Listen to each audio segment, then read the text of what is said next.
Yo, what's going on, guys? Crispy Flakes here. Welcome to Extra Crispy. So before we get going on today's video, some pretty cool news. I am going to be collabing with Bleacher Report for the foreseeable future. I've been in contact with their team over the course of the past few weeks. And basically, as a lot of you guys know, here on this channel, I do a lot of reactions to their articles. I've been doing that for years now.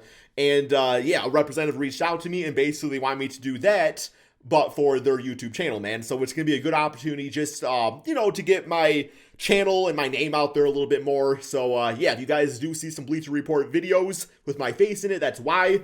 Is it going to change anything with this channel? I mean, yes, I'm not going to be doing Bleacher Report stuff over here anymore. If I do, it's because, I talked with the team. They're like, yeah, you can check out this article here on your channel. But for the most part, it's going to be going over there. And yeah, basically everything else is going to be remaining the same. So I just want to let you guys know that. And let you guys know from like deep down in my heart, man, like I'm so humbled by these experiences just because to me, like in my mind, I'm just like the most like average dude ever. And, I just really like to be perceived as somebody that's down to earth because that's how I am in real life. And I get excited about stuff just as anybody would in the situation. Like, this is my job. Like, what's up with this, man? So yeah, thank you guys from the bottom of my heart, man. For always supporting the content and everything and allowing me to have these great opportunities. So with that being said, we do have the best NBA starting five from every decade. Video by Austin Sweat. Link to his channel in the description below. And yeah, pretty self-explanatory title. I don't know how far back he's going to go, but let's get going on it.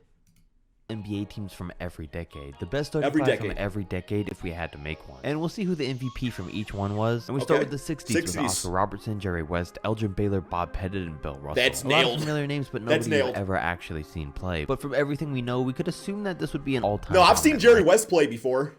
He was like 80 years old, but I do remember like literally anytime my jump shot is completely off, there is a video of Jerry West playing like he's doing like it's like a school assembly or something like that, and he's basically showing the kids how to like do proper free throw form or whatever, or proper shooting form, and he makes like damn 20 in a row, like he just hasn't, he's still been playing or something like that. So that probably doesn't count as watching him play. Okay, well, yeah, but the backcourt of Oscar and Jerry would be elite. Robertson was dominant in every aspect of the game, while Jerry was not only one of the top offensive players of the 60s, but in general in NBA history. Elgin Baylor was unstoppable at his peak, and Bob Pettit was a stretch four who Jerry was West ball movement too, make up for Russell's or the way he moves the ball and without it is amazing. That very underrated. Guys actually won any championships in the 60s, and that's because Bill Russell won 9 out of the 10 of them, which is why he easily took the spot from me in place of Wilt Chamberlain. Personally, Wilt played a lot better. He was like Bill on defense while being a monster offensively. With this type of team, Bill Russell's the better player to have. In a decade, there's no choice. And because of his winning ability and leadership, we can only assume that if he had been playing with this team, he would have easily made a clean sweep and won all 10 that year. I mean, with this talent compared to who he originally had, Bill Russell and these guys might have never actually lost a game. Not a ton of defenders. They would go 100-0 in an 82-game season. While everyone else could figure it out. Scoring. And if we're talking about their whole career, these four guys only have 3 titles between them. So it just seems like Bill Russell's the perfect complement to them in every way. They couldn't win on their own, so the 4-time MVP would round things out nicely.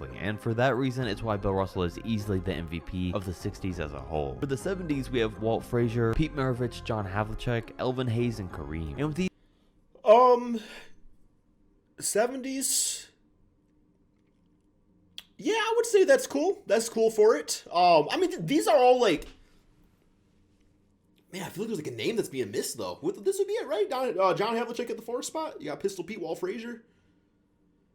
That front court's insane. Okay, yeah. I don't have any disagreements here. These guys, we take a step back in terms of name power with them because they're slightly less popular than some of the all-time greats from the 60s. That's what I was kind of thinking. In my opinion, they're slightly less skilled than the previous lineup too. But it still works because this team gave us 6 out of the 10 championships from the 70s. And in it, we have Kareem from his rookie season. Yeah, just good winning players. His entire prime. Pete Maravich was a scorer similar to Jerry West. They could both shoot and score with ease. And Pete averaged 31 a game one year without 3-pointers. Havlicek was like the 70s Scottie Pippen, except Hondo averaged 29 a game his best year in 1971. While Elvin Hayes was more of a traditional big man. Underlooked. 28 and 16 type of numbers. And Frazier wasn't the greatest offensively, but he was a leader and would definitely take this team to the next level. And having these guys all together really gives them a full line. Yo, my stepdad used to beat me down with Walt Frazier on NBA 2K, man. Like, that was his dude, Walt Frazier, man. I would just get cooked every single game.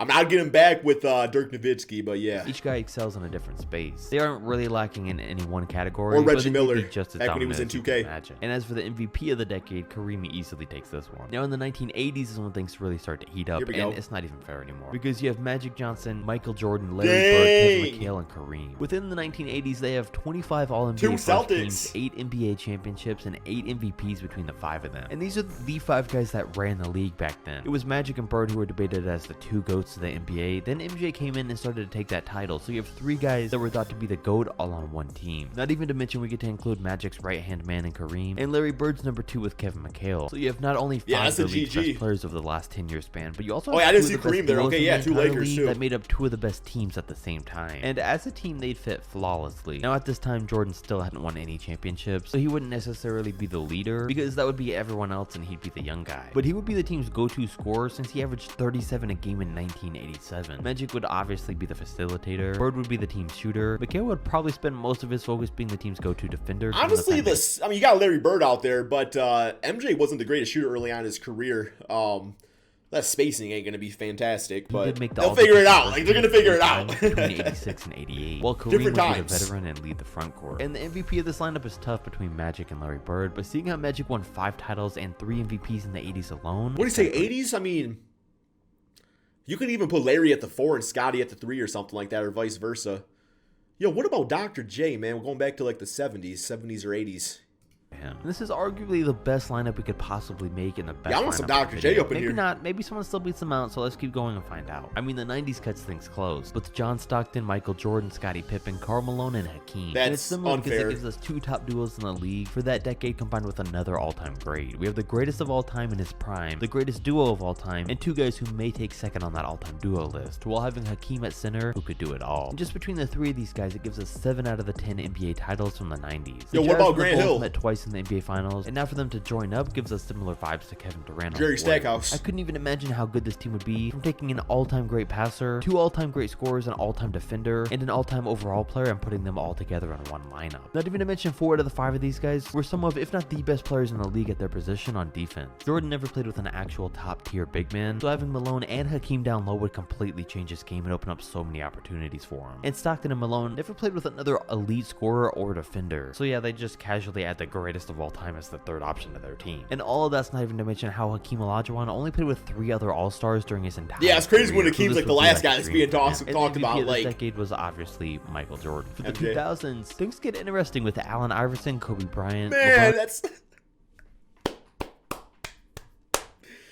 Oh, so many memories here, man. So many memories. Oh, I love everything about what I'm seeing in front of me right now. This right here, this is basketball to me, man. This right here, all this is why I fell in love with the sport.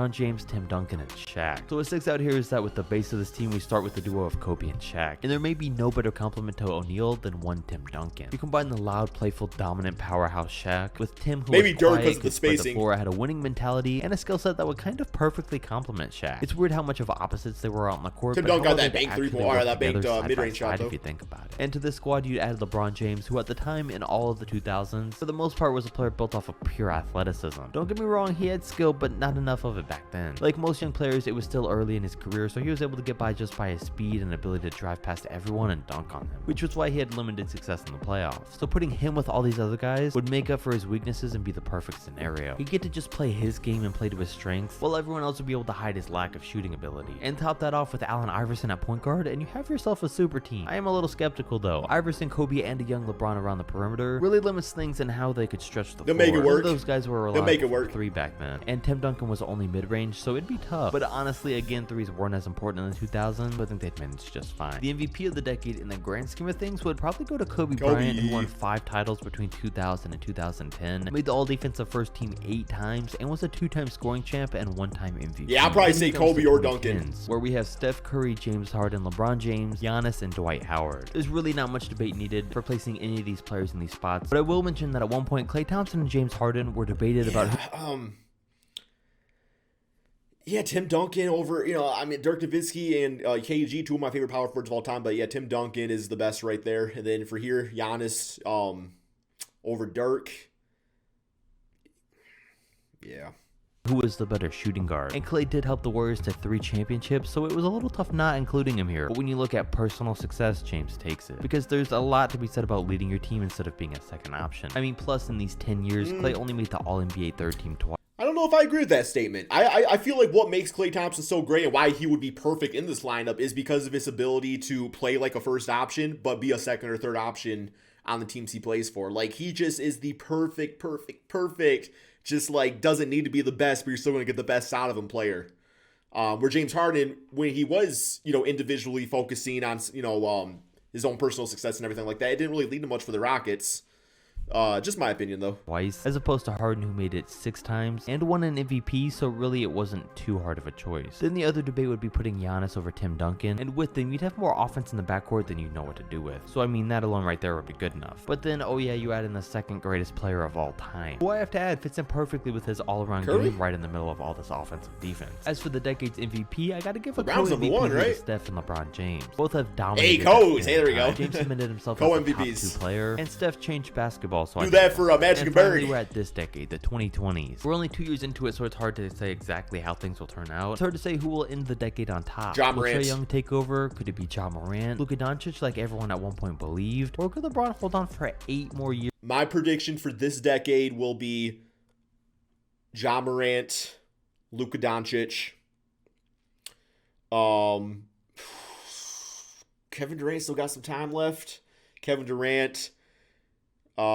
Some rookie that hasn't played yet, and Luke Kennard. Years and take this whole thing over. Probably not. All we can do now, though, is see who's been the best up Hard to until really this point say. from 2020. And Nobody said right Giannis now. was going to be that I think we good. give those spots to Steph Curry, James Harden, Kevin Durant, Giannis, and Nicole. Oh yeah, Jokic. There we go. For Curry, Over Harden, Luke Giannis, Kennard, maybe. and Joker, they're no-brainers and no They don't argument play the can same be position. said. Some may argue though Sadly. that over the last 2 years, LeBron James still deserves the spot. But honestly, Kevin's been slightly better. They've played a similar amount of games, and KD's in his prime right now. LeBron's playing like he still is, but given all the circumstances, I still have Kevin with a slight advantage for this one. And now, as a for the team, next these decade. 5 guys are 5 all-time greats. Have floor spacing, offense, defense, passing, everything. They have it all. With Could have Giannis' Cade in there too, inability to maybe. shoot and Jokic's ability to shoot, I think they'd be nice complements to each other. And with how Harden proved he could change his game on offense, while with the Nets, there would be no problems pairing him with Steph Curry in the backcourt. It really is almost a flawless lineup. And the MVP up until this point so far has to be Giannis, just based off of how well he's played and the fact that we've only crowned one NBA champion Giannis has one of so the far this greatest decade, stories in and sports it's his. history. So it made it an easy choice. Don't forget to like the video, comment any other starting 5 videos.